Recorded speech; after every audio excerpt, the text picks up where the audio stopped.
कल यहाँ तक प्रसंग हुआ था कि तस्मात् सर्वेषु कालेषु मामनुस्मर युध्यच। देखिए इतना सरल भी नहीं है, तो उसको उपाय भी बताते हैं भगवान। इतना सरल भी नहीं है कि भगवान का स्मरण होता जाए और संघर्ष होता जाए, कार्य चलता जाए, और मन बुद्धि भगवान कहते हैं मुझ में समर्पित करके जो है कार्य करते जाओ तो मुझको प्राप्त कर लोगे। माने तुम्हारी चेतना की जो स्थिति है बहुत ऊंची हो जाएगी, चेतना की गति जो हमारी बहुत ऊंची हो, सारे दुखों से निवृत्त हो जाओगे। तो कहते हैं ये कैसे बनेगा, उसका उपाय ही बताते हैं। अभ्यास योग युक्तेन चेतसा नान्यगामिना परमं पुरुषम दिव्यम याति पार्थानुचिंतयन्। इसमें दो चीजें जोड़ी उन्होंने, एक तो नान्यगामिना और अनुचिंतयन। कहते हैं कि ये बनेगा कैसे, अभ्यास योग युक्तेन, केवल अभ्यास जारी रखिए, अभ्यास अभ्यास अभ्यास। एक दिन कम देखिएगा, एक दिन नहीं, दूसरे दिन नहीं, अभ्यास। सारा खेल अभ्यास का है, सारा खेल अभ्यास का है। अभ्यास योग युक्तेन, आप जो है अभ्यास रूपी योग से युक्त हो जाइए। इससे आपको एक फायदा यह मिलेगा कि जो अभी आपका चित्त भड़बड़ाता रहता था तो चित्त धीरे धीरे आपके बस में होने लगेगा। तो फिर आप क्या हो जाएंगे, चेतसा नान्यगामिना, आप ऐसे चित्त के मालिक हो जाएंगे जो अन्यत्र भाग नहीं रहा, अब आपके बस में है, अन्यत्र भटक नहीं रहा, बस नान्यगामिना चित्त के आप मालिक हो जाएंगे ना। फिर एक चीज और आपको करना है, अनुचिंतयन। बार बार, एक तो चिंतन होगा, चिंतन हो गया, अनुचिंतन में बार बार चिंतन करना है, बार बार चिंतन करना है भगवान नाम का। जो भी आपको जिस चीज का, देखिए एक चीज हमेशा ध्यान रखिए, जैसा चिंतन आप बनाएंगे वैसे आपकी एक एक शारीरिक दशा उसी तरीके हो जाएगी। एक एक सेल आपका प्रभावित होता है चिंतन से, एक एक सेल, बॉडी का एक एक कोसा प्रभावित होता है, एक एक कोसा, एक एक अणु परमाणु प्रभावित होता है एक एक चिंतन से। तो इसीलिए हमारा जो चिंतन है भागवती होना चाहिए, भगवान युक्त होना चाहिए। सारा खेल चिंतन का है, जैसा चिंतन उसी तरह आपका निर्माण होता जाएगा। अगर आपने सोच लिया कि मैं रोगी हूं, मेरा कुछ नहीं हो सकता, तो फिर उसी तरह उससे बुरी स्थिति बन जाएगी। अगर जान गए कि हम ये व्यक्ति हंस रहा है, मस्त है, तो वो भी जान जाता है। वो जो हमारे सेल है, जो प्रोग्राम करता है हमारा सेल, वो भी जान जाता है कि ये किसी के बस में आने में हंसता रहेगा, ये प्रसन्न रहेगा, ये कह गया हो गया, तो ये बस में आने वाला नहीं है। तो फिर वो बदल जाता है, अपने को बदल लेता है, वो बिल्कुल बदल लेता है। तो कहते हैं जब आप परमम पुरुषम दिव्यम याति पार्थानुचिंतन, हे पार्थ, इस तरह से निरंतर बार बार चिंतन करता हुआ व्यक्ति परमम पुरुषम दिव्यम याति, दिव्यता को प्राप्त हो जाता है।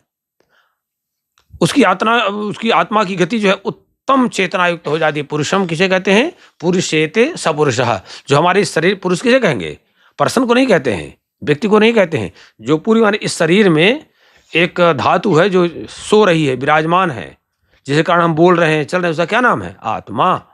इसलिए उसको कहते हैं पुरुष।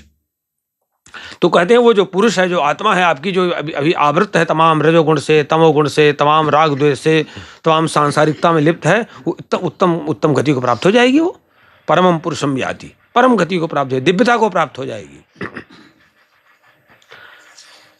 तो अभ्यास की बात बताते हैं भगवान, कैसे करना है।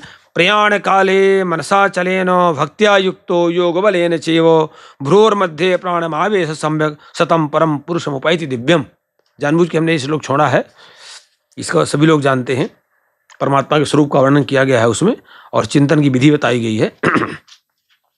अनुशासित आरंभ कहा गया है उसमें कि अपने आप को अनुशासित करिए। देखिए अपने आप को नियंत्रित करना चाहिए, अपने आप को अनुशासित। अगर आप अपने आप को अनुशासित नहीं करेंगे, जैसे उदाहरण हम अपना एक दे दें कि हमने गंगा जल पीते हैं, तो सभी जानते हैं कि गंगा जल पीने के बाद हम तुरंत पात्र धुलवाएंगे।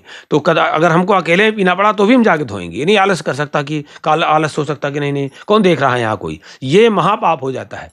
इसी से आपका पतन, जहाँ आपने विचार कर लिया कभी भी कौन देख रहा है, आप यही तो हमारी गड़बड़ी होती, कौन देख रहा है, तो फिर आडंबर की श्रेणी में आ जाएगा। जहां आडंबर है फंसे तो मरे, उसी समय पतन शुरू। जैसे हम बाहर वैसे अंदर, वो हर व्यक्ति समझ जाएगा। जिसके समक्ष आप उपस्थित होंगे, जो आपके समक्ष उपस्थित होगा, तुरंत समझ जाए कि आडंबर है इसमें कितना है और कितना इसमें सत्यता है, तुरंत समझ जाएगा। तो भगवान कहते हैं तो प्रयाण काले मनसा चले न, कहते हैं धीरे धीरे उस व्यक्ति का अंतिम अवस्था तक उसकी ऐसी स्थिति बनी रहेगी कि वो भक्तिमय रहेगा।